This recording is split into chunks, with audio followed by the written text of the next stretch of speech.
করেছে। কিন্তু আমরা দেখতে পেরেছি বাংলাদেশের অন্তর্বর্তীকালীন সরকার সেই জুলাই রক্তের উপর দাঁড়িয়ে সরকার প্রতিষ্ঠা হয়েছে, সেই অন্তর্বর্তীকালীন সরকার জুলাই রক্তের সাথে বেইমানি করে চলছে। প্রিয় বন্ধুগণ, তাই বাংলাদেশের জনগণ আর ঘরে বসে থাকতে পারে না। জাতীয় নাগরিক জোট আর ঘরে বসে থাকার সময় নেই। জাতীয় নাগরিক জোট সারা বাংলাদেশের জনগণকে ডাক দিচ্ছে আবার রাস্তায় নামার জন্য। আমরা প্রস্তুতি গ্রহণ করছি। যদি অন্তর্বর্তীকালীন সরকার অবিলম্বে জাতীয় নির্বাচনের তারিখ ঘোষণা করতে ব্যর্থ হয়, আমরা অবিলম্বে রাজপথে অন্তর্বর্তীকালীন সরকারের সদস্য অপকরের দাঁত ভাঙ্গা জবাব দেওয়ার জন্য আমরা প্রস্তুত। প্রেস ক্লাবের মাটিতে দাঁড়িয়ে আমরা আজকে যে প্রোগ্রাম করছি, প্রোগ্রামে উপস্থিত সাংবাদিক ভাইরা, উপস্থিত অতিথিবৃন্দরা, বিভিন্ন সংগঠনের নেতৃবৃন্দরা, প্রশাসন এবং গোয়েন্দা সংস্থার ভাইরা, সবাইকে বাংলাদেশ বেকার মুক্তি পরিষদের পক্ষ থেকে আন্তরিক শুভেচ্ছা অভিনন্দন জানাচ্ছি। করোন ভারাক্রান্ত এবং দুঃখজনক হৃদয় নিয়ে দাঁড়িয়েছি 24 রক্তের বিনিময়ে অন্তর্বর্তীকালীন সরকার প্রতিষ্ঠা করার পরে যার এজেন্ডা ছিল এই বাংলাদেশে একটি নিরপেক্ষ নির্বাচনের একটি তারিখ ঘোষণা করবার। জনগণ মুক্ত হয়ে আছে এই তারিখটি দেখবার জন্য, ঘোষণা শুনবার জন্য। আমরা দেখেছি ওই নেপালে আমাদের পরেই অভ্যুত্থান শুরু হয়েছিল। অভ্যুত্থানের পরে নেপালের অন্তর্বর্তীকালীন সরকার 1 সপ্তাহের মধ্যে তাদের নির্বাচনের তারিখ ঘোষণা করতে পেরেছে।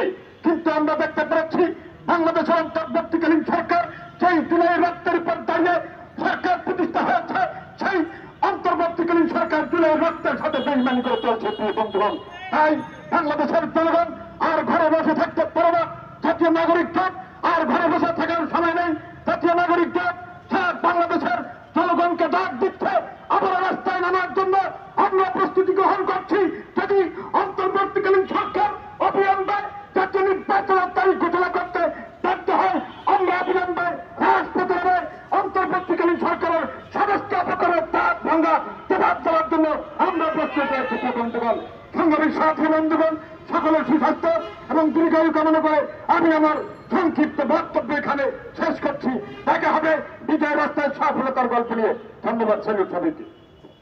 যারা দুজন ফেরেশতা বাড়াইছিলেন মানুষের যে ভালো কিছু তারা করবে এমন কথা দিয়েছিল, কিন্তু তাদেরকে আল্লাহ তাআলা নিষেধ করেছিলেন।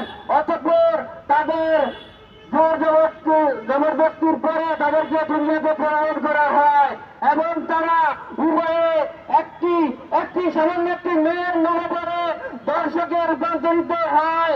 তাদেরকে দুনিয়াতে 11 লক্ষিয়ে রাখা হয়েছে ফেরেশতা রূপে দর্শক।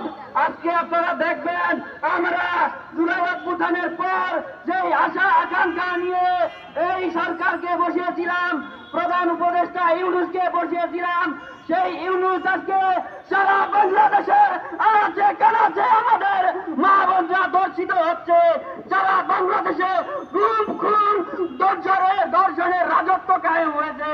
সেটি নিয়ন্ত্রণ করতে সেই অপরাজনীতি আজকে চলেই হচ্ছে, আজকে চলছে এই রাজনীতি। আপনারা বলেন এই সরকারের, এই উপদেষ্টা পরিষদের কি ক্ষমতা আছে এই দেশকে পরিচালনা করার? তারা সর্বরকমের ব্যর্থতার বহিঃপ্রকাশ ঘটিয়েছে। আমি তাই বলবো, আপনারা এই এখনই একটি নির্বাচন দিয়ে, একটি গ্রহণযোগ্য নির্বাচন দিয়ে আপনারা এখান থেকে বিতাড়িত হন। আপনারা এই পার্লামেন্টকে পবিত্র করুন। ধন্যবাদ সবাইকে। আসসালামু আলাইকুম।